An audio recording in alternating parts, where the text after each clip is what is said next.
نحمدہ و نصلی علی رسولہ الکریم۔ 2 دن قبل حضرت مولانا طارق جمیل صاحب نے انٹرویو دیا۔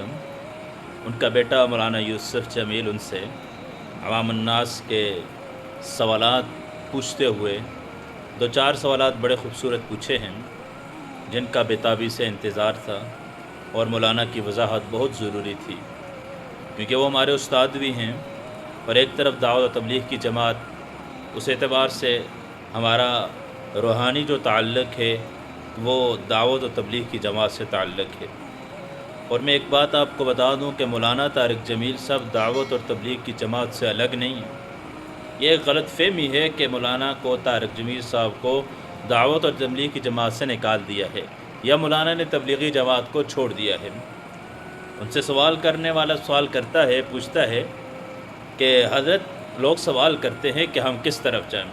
ایک طرف بزرگان دین، دعوت و تبلیغ کی محنت کرنے والے اور جو ساری زندگی دین کا کام کرنے والے ہیں، ایک طرف ان کا ادب اور احترام، ایک طرف آپ جیسی ہستی جن سے ہمارا روحانی تعلق ہے، محبت دلی قلبی تعلق ہے، ہم آپ کی طرف ہوں یا تبلیغی جماعت کی طرف ہوں یا تبلیغ کا کام کرنے والے بزرگوں کی طرف ہوں، رائمنڈ والوں کی طرف ہوں۔ تو مولانا بڑا پیارا جواب دیتے ہیں۔ جب وہ پوچھتے ہیں نا وقت کہاں سے، کہا کہ آپ رائمنڈ سے جا کے وقت شروع کرو، آپ رائمنڈ کے اندر جاؤ، وہیں جا کے اپنا تبلیغ کا کام کرو۔ کہا میرا اور ان کا وہ ذاتی معاملہ ہے، میرے اور ان کے جو ذاتی اختلافات آپس کے معاملات ہیں، آپ کو اس کے اندر بولنے کا حق نہیں ہے، عوام الناس کو اس کے اندر بولنے کا حق نہیں ہے۔ میں نے پہلے بھی ایک بیان کے اندر کہا تھا کہ بڑوں کی غلطی نکالنا بھی بہت بڑی غلطی ہے۔ بڑوں کی غلطی کے اوپر چھوٹوں کو چاہیے اپنی زبان کو بند رکھیں۔ اگر وہاں ہم عملاً شریک نہیں تھے تو اپنی زبان کو اس اختلاف کے اندر کیوں اپنی زبان کو میلا کر رہے ہیں، کیوں اپنی تربیت کا اظہار کر رہے ہیں کہ ہماری تربیت، کوئی مولانا طارق جمیل صاحب کو برا بلا کہہ رہے، کوئی دعوت تبلیغ والوں کو برا بلا کہہ رہا ہے، تو ہرگز ایسی بات نہیں ہے، وہ دونوں ایک ہی ہیں۔ نہ مولانا طارق جمیل صاحب جیسا داعی کوئی دنیا میں ملے گا، نہ ان جیسا کوئی عالم ہمیں ملے گا، یعنی جس سطح پہ جس لائن پہ وہ کام کر رہے ہیں، اور نہ دعوت اور تبلیغ کی جماعت جیسی ہمیں کوئی دوسری جماعت ملے گی کہ جس سطح پہ وہ دین کا کام کر رہی ہے۔ سارے جماعتیں دین کا کام کرنے والے سارے علماء ہیں، کوئی کسی کا مقابلہ نہیں ہے، علماء کو تقابل میں نہیں رکھا جا رہا، ہر عالم اپنی حیثیت خود رکھتا ہے۔ مولانا طارق جمیل صاحب کی ایک اپنی حیثیت ہے، ان کا مقابلہ نہیں کر سکتے۔ اسی طرح دعوت و تبلیغ کی جماعت وہ مقابلے میں دوسری جماعتوں کے مقابلے میں لے کے نہیں آتے، لیکن ان کی حیثیت کی کوئی جماعت بھی نہیں ہے۔ اس لیے جب ان سے پوچھا جاتا ہے، اور بڑی پیاری پیارے جواب انہوں نے دیے، جب انہوں نے یہ بات کی تو بڑے دل پہ لگی کہ پھر انہوں نے یہ کہا کہ میرا اور ان کا ذاتی معاملہ ہے۔ پھر اگلا سوال جب انہوں نے کیا کہ آپ کے اوپر تو اس سے پہلے بھی الزامات لگے، پہلے بھی آپ کے اوپر باتیں ہوتی رہیں، آپ کے اوپر الزامات لگتے رہے، لیکن آپ نے کبھی بھی زبان سے کوئی جملہ نہیں نکالا، ہمیشہ صبر کرتے رہے، اس مرتبہ کیوں آپ کی زبان بے قابو ہوگی اور آپ نے زبان سے جملے نکالنا شروع کر دیے؟ تو مولانا نے بڑا پیارا جواب دیا، کہا 1980 سے مجھ پہ الزامات لگتے آ رہے ہیں، 1980 سے میرے خلاف باتیں ہوتی جا رہی ہیں، 1980 سے میرے خلاف پروپیگنڈے کیے جا رہے ہیں، الزامات لگائے جا رہے ہیں، تہمتیں لگائی جا رہی ہیں، لیکن ہمیشہ میں نے اپنی زبان کو بند رکھا ہے، کیوں کہ وہ میری ذات کا معاملہ تھا، وہ میری ذات کے اوپر بات تھی۔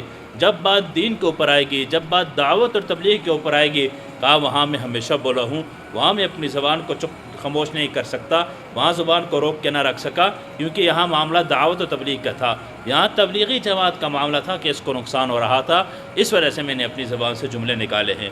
جہاں میری ذات کا معاملہ ہوگا تو وہاں میں بالکل خاموش رہوں گا۔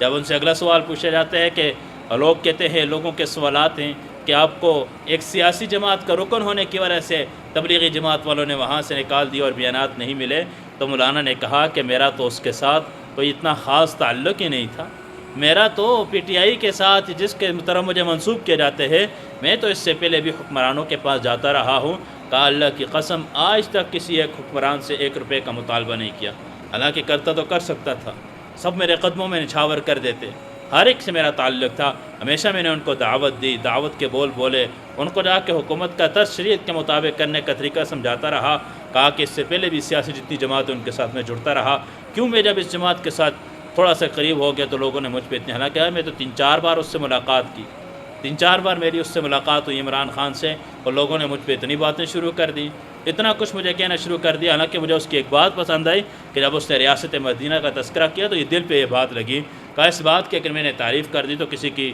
اور ویسے بھی انسان اگر کسی انسان کے اندر اچھائیاں ہوں تو ان اچھائیوں کو بیان کرنا چاہیے، ان اچھائیوں کا تذکرہ کرنا چاہیے۔ جس انسان کے اندر کوئی انسان اگر برا ہے، اس کے اندر اچھائیاں ہیں تو ان اچھائیوں کا تذکرہ کرنا چاہیے۔ بری بات اپنی جگہ کی بات ہے۔ ہمارے ہاں ایسا ہوتا ہے کہ ایک انسان کے اندر اگر جو لوگوں کے ہاں برائی کے ساتھ مشہور ہو جائے تو اس کی خامیوں کو بھی برا ہی سمجھا جاتا ہے، اور جو انسان اچھا ہوتا ہے تو اس کی خامیوں کو بھی اچھی لوگ سمجھتے ہیں۔ تو جو انسان برا ہے اس کی خامیاں اگر ہیں تو وہ خامیاں ہیں، جو اچھائیاں ہیں۔ کہا اس کی ایک بات مجھے اچھی لگی، میں نے اس کا تذکرہ کیا، لوگوں نے مجھ پہ باتیں شروع کر دی۔ کہا اس سے پہلے تو مجھے کسی نے نہیں کہا تو آپ سیاسی بن چکے ہیں۔ پھر کہا کہ بعض لوگ کہتے ہیں جی آپ میڈیا سے منسلک ہیں، تو اس پہ مولانا نے بڑا پیارا جواب دیا، کہا کہ میں تو 2012 سے میڈیا کے ساتھ منسلک ہوں، میں تو 2012 سے منسلک ہوں میڈیا کے ساتھ۔ اور میں نے جا کے حاجی صاحب کو خود بتایا، میں نے کہا جی میں میڈیا پہ اوپر آ چکا ہوں، تو حاجی صاحب نے مجھے بالکل منع نہیں کیا، کچھ بھی نہیں کہا، اور حتیٰ کہ اس کے بعد کہا میرے بیانات بھی طے ہوتے رہے، رائمنڈ مرکز میں میرے بیان ہوتے رہے، عصر کے بعد میرے بیان ہوتے، اور بعض اوقات مشرق میں طے بھی نہیں ہوتا۔ جا کے جب حاجی صاحب کو مشورہ سناتے تھے تو حاجی صاحب کہتے نہیں طارق جمیل کا بیان رکھ لو عصر کے بعد، اور خود حاجی صاحب بیٹھ کے میرے بیان کو سنتے تھے۔ تو میرے عزیز بھائی اور دوستوں، خیر یہ میں نے مختصر تھوڑی سی باتیں ان کی آپ کے سامنے دہرائی ہیں۔ مقصد دہرانے کا صرف یہ ہے کہ ہم نے کس بنیاد کے اوپر ان کے اوپر انگلی اٹھائی ہے، کس بنیاد کے اوپر ہم نے دعوت و تبلیغ کی جماعت پہ انگلی اٹھائی ہے، کس بنیاد کے اوپر ہم نے مولانا طارق جمیل صاحب کے اوپر انگلی اٹھائی ہے۔ ہمیں کیا حق حاصل تھا کہ ہم ایک کو برا کہیں، دوسرے کو صحیح کہیں، دوسرے کو برا کہیں، پہلے کو صحیح کہیں؟ ہمیں تو اس کا کچھ حق حاصل ہی نہیں تھا۔ ان کی بڑوں کی باتیں تھیں، بڑے جانے وہ جانے، ان کے معاملات جانے۔ ہمارا کام تھا کہ ہم تو ایک محنت پہ لگے ہوئے تھے، دعوت و تبلیغ کی محنت کرنے والے اپنی محنت کے ساتھ لگے رہیں، اور جو مولانا کی محبت کے اندر لگے ہوئے ہیں، تو اس کا یہ مطلب نہیں ہے کہ ہم مولانا نے پیچھے ہٹ کے باتیں کر دی تو مولانا وہ فرمانا یہ چاہ رہے کہ تبلیغ جماعت کو چھوڑ دو۔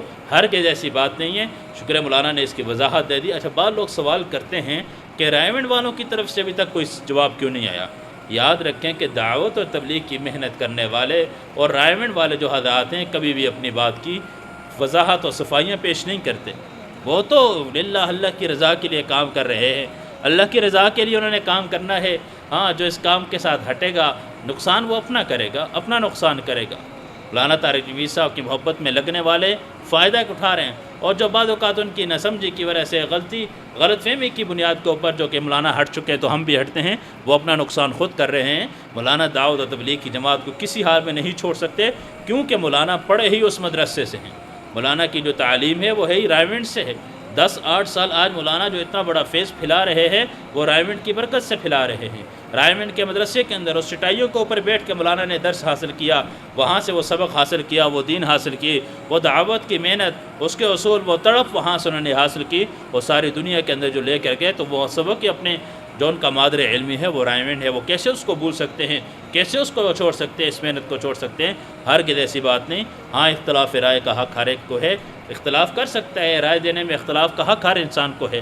اور میرے سوچنے کی بات یہ ہے کہ اگر مولانا طارق جمیل صاحب فرض کیجئے اگر وہ کسی ایک سیاسی جماعت کے رکن بن ہی گئے ہیں، پی ٹی آئی کے رکن یا کسی جماعت کے بھی وہ رکن بن ہی گئے ہیں، تو اس میں اتنا برا اور اتنا زیادہ اچھلنے کی بات کیا ہے؟